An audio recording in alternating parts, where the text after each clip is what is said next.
Canadian Prime Minister is coming to India and कहीं ना कहीं कुछ एक डील की बात यहाँ पे भी चल रही है. वो सारे लोग कनाडा इवन हम देख रहे हैं कि वो चाइना के साथ भी अपने ट्रेड के मामला सेटल कर रहे हैं और साथ साथ वो भारत के साथ भी ट्रेड सेटल कर रहे हैं. ट्रंप ने ये एनवायरनमेंट क्रिएट की कि अब जैसे कनाडा जिसके तल्लुकात ट्रूडो ने भारत के साथ खराब किए थे वो रियलाइज कर चुका है. As you rightly mentioned, the NSA is going to Canada. Interestingly, इस हफ्ते the Energy Minister of Canada is coming to India. जो कुछ इंडिया ने किया है और जिस तरीके से डोनाल्ड ट्रंप को हैंडल किया है उसी की वजह से यूरोप को भी ये शय मिली है. बिल्कुल ऐसी है. ये जरा सुनिएगा, अब अमेरिकन अगर अपसेट है तो पाकिस्तान और बांग्लादेश भी अपसेट है. ठीक है ना जी, क्योंकि अब पाकिस्तान और Bangladesh will not be able to compete into the European markets. ये फ्री ट्रेड एग्रीमेंट हमारे साथ तो नहीं है, तो इंडियन बिजनेसमैन एक्सपोर्ट करेगा ना. भारत को इस बात की जितनी मुबारकबाद दी जाए अच्छा है, लेकिन सिर्फ मुबारकबाद देने वाली बात नहीं है. भारत ने ये अर्न किया है. एक बात माननी पड़ेगी, गलत या सही, जो इंडिया की गवर्नमेंट ने दिया कि जिस तरह वो अपनी पोजीशन को उसने छोड़ा नहीं और अपनी पोजीशन पे खड़ी रही, जितने भी टैरिफ्स हैं उनके ऊपर लगते रहे, उन्होंने झुक के इवन डील भी नहीं की.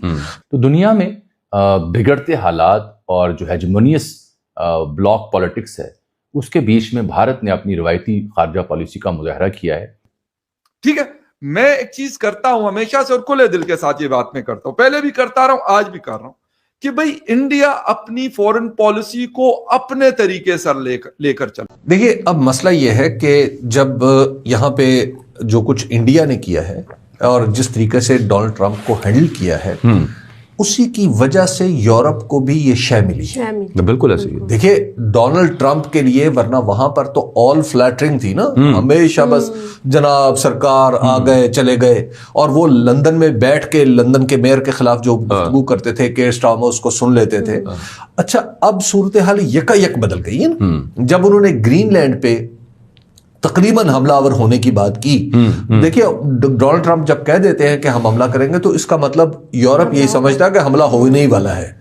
तो जो सबूत, बहरहाल एक बात माननी पड़ेगी, गलत या सही, जो इंडिया की गवर्नमेंट ने दिया कि जिस तरह वो अपनी पोजीशन को उसने छोड़ा नहीं और अपनी पोजीशन पे खड़ी रही, जितने भी टैरिफ्स हैं उनके ऊपर लगते रहे, उन्होंने झुक के इवन डील भी नहीं की. तो उसने कम से कम दुनिया को ये दिखा दिया कि एक पावर ना सही, एक मुल्क ऐसा है जो सरवाइव कर रहा है इवन डोनाल्ड ट्रंप से नाराज होके भी, ये नाराज करके भी डोनाल्ड ट्रंप को.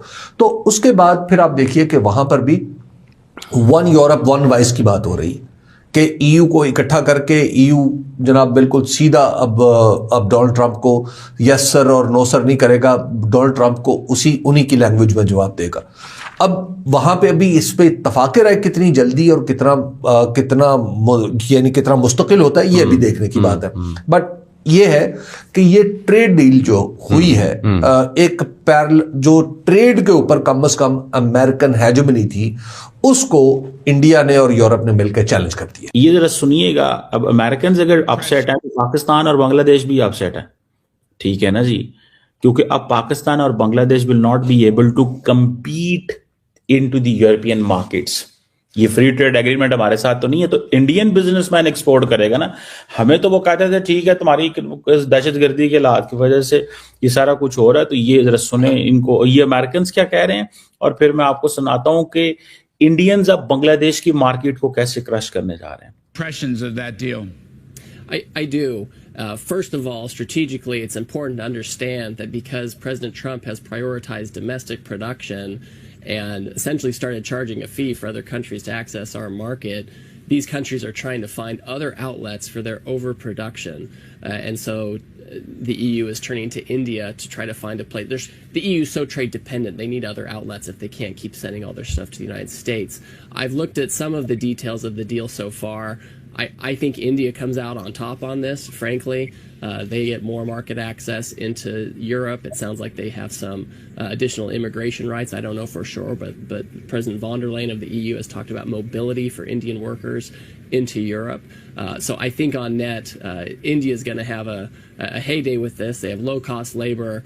And it looks like the EU is doubling down on globalization when we're trying to fix some of the problems of globalization here in the U.S.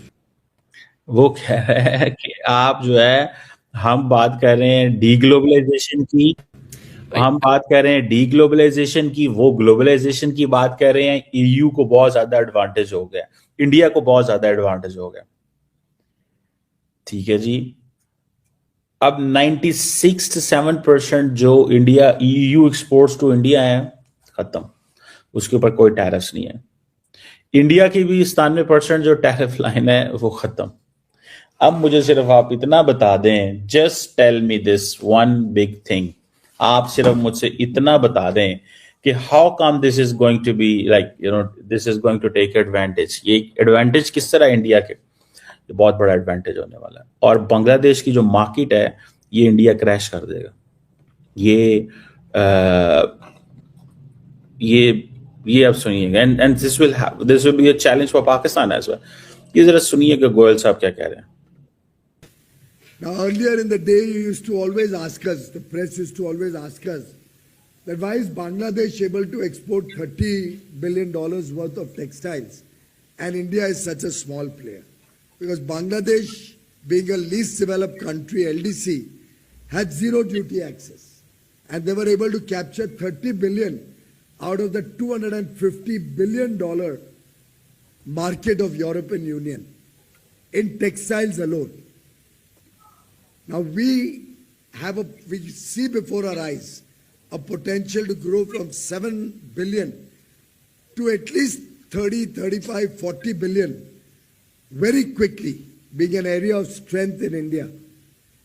And you can imagine that if we add this kind of business only in the textile sector alone, just only in the textile sector alone, we are looking at close to 6 or 7 million jobs coming into that sector.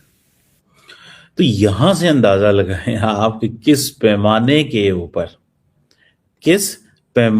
اوپر یہ سب کچھ ہونے جا رہا ہے. یعنی کہ وہ یہ کہہ رہا ہے بنگلہ دیش جو ہے وہ، آپ پہلے کہتے ہیں اگر $250 ارب کی مارکیٹ ہے یورپ کی ٹیکسٹائل کی فار ایگزامپل، وہ کہہ رہا ہے انڈیا بنگلہ دیش اکیلا $30 ارب لے جاتا تھا. ٹھیک ہے جی، اب ہم وہ لے جائیں گے.